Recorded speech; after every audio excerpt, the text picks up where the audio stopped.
rabbal alamin.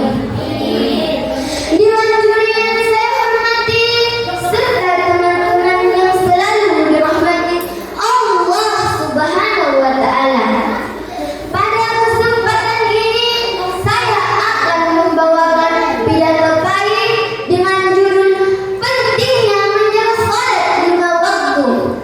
Bapak, Ibu, dan teman-teman sekalian, Rasulullah Shallallahu Alaihi Wasallam sudah tegas mengatakan kalau salat itu tiang agama. Masalahnya banyak dari kita yang memperlakukan salat bukan seperti tiang, tapi seperti lampu hias. Kadang dinyalakan kalau lagi ingat, kadang dibiarkan mati kalau lagi sibuk. Apalagi kalau sibuk dengan urusan diskon di mall. Biasa lupa atau memang pura-pura lupa. Astagfirullah. Dewan juri yang saya hormati serta teman-teman yang selalu dirahmati Allah Subhanahu wa taala. Mengapa kita harus menjaga salat? Karena salat adalah pembeda utama antara seorang mukmin dengan yang lainnya. Selain itu, Allah memerintahkan kita menjadikan salat sebagai sarana untuk meminta pertolongan atas segala beban hidup. Allah berfirman dalam Quran surah Al-Baqarah ayat 46.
merupakan jalan satu-satunya untuk diterima segala amal baik kita. Tanpa sholat percuma terdapat Al-Quran, puasa, salat, infak, sedekah maupun amal yang lainnya. Karena sholat adalah kunci segala kebaikan. Di hadis lain Rasulullah sallallahu alaihi wasallam bersabda, "As-sholatu immaduddin." Artinya sholat adalah tiang agama. Agama adalah iman dan semua bangunan rumah, maka sholat adalah tiangnya.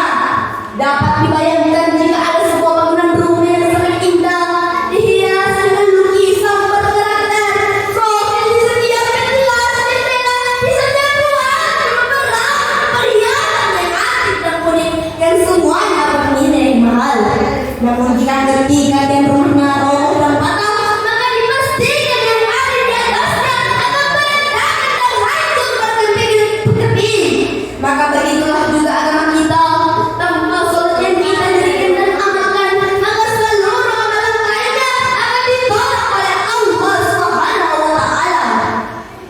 Di hadis Nabi yang berbunyi, "Inna awwala ma yuhasabu bihil abdu yaumal qiyamati bi amalihi sholatuhu."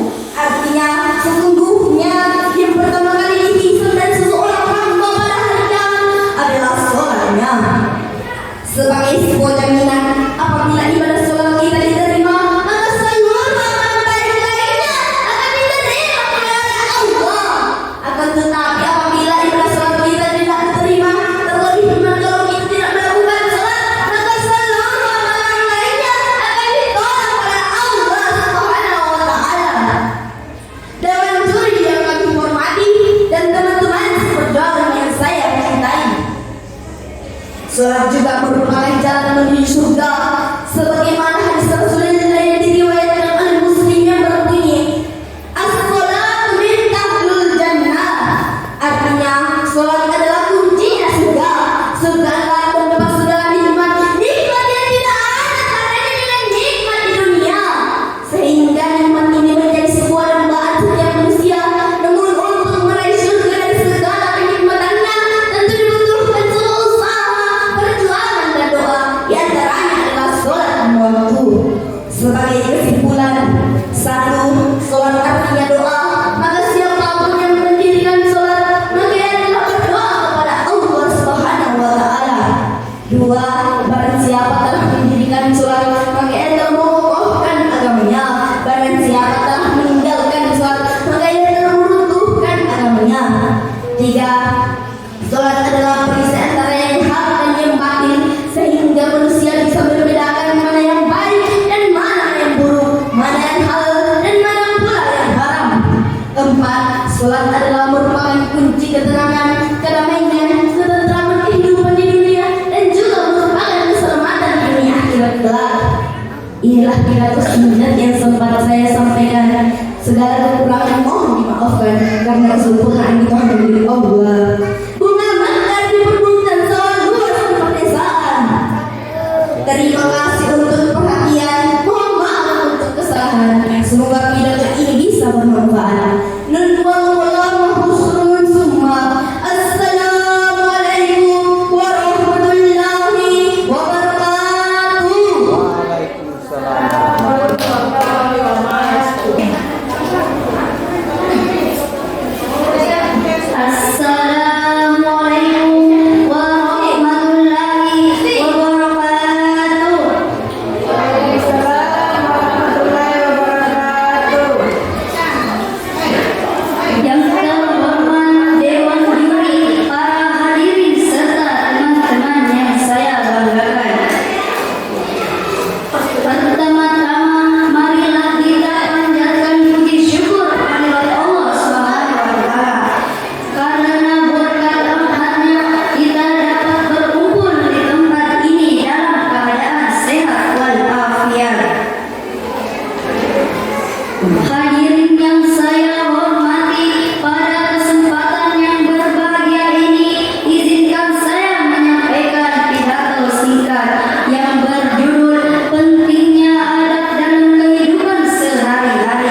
Karena dengan adab kita ilmu akan menjadi berkah dan bermanfaat. Hadirin yang berbahagia, marilah kita mulai dari diri sendiri untuk selalu menjaga adab setiap tindakan.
Mari kita mulai memperbaiki diri, bukan dengan melihat kekurangan orang lain, tapi memperbaiki anak diri sendiri dari hal kecil.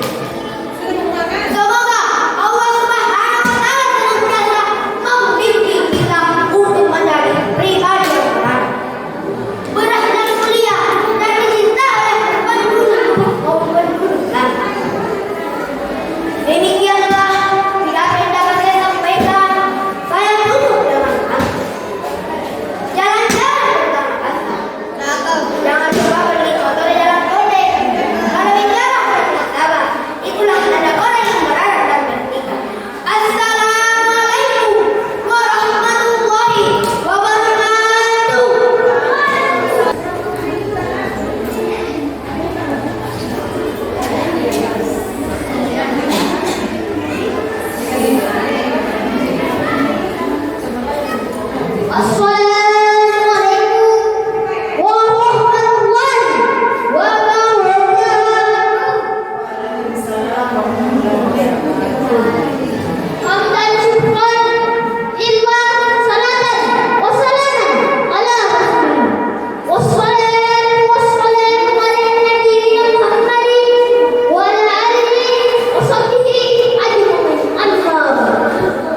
dan pengikat ukhuwah yang kuat. Demikian pidato singkat ini, semoga bermanfaat bagi kita semua. Mohon maaf apabila ada kekurangan. Saya tutup dengan sebuah pantun. Makan siang sambal terasi, tambah tempe enak pastinya. Pidato saya cukup sampai sini. Sampai bertemu di lain hari. Wassalamualaikum warahmatullahi wabarakatuh. Oke, selanjutnya peserta nomor urut 12 dan bersiap-siap kepada peserta nomor urut 13. Assalamualaikum warahmatullahi wabarakatuh.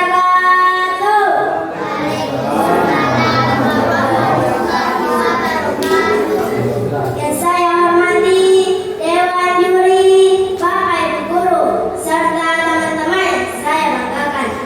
Marilah kita panjatkan syukur kehadirat Allah Subhanahu wa Ta'ala karena kita masih diberikan kesehatan sehingga dapat berkumpul tempat ini. Pada kesempatan ini saya akan menyampaikan pidato tentang pentingnya adat dalam kehidupan sehari-hari. Hadirin yang saya hormati dan teman-teman sekalian yang saya cintai, adab adalah perilaku baik yang harus kita lakukan setiap hari, baik di rumah, di sekolah, maupun di lingkungan sekitar. Di rumah kita harus beradab kepada orang tua Kita harus menghormati, membantu pekerjaan mereka, dan berbicara dengan sopan.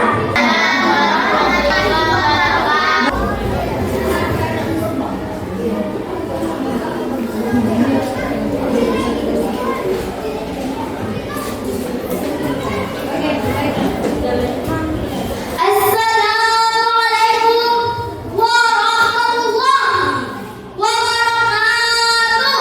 Waalaikumsalam warahmatullahi wabarakatuh. Hamdan syukran lillah, salatan wassalaman ala rasulillah.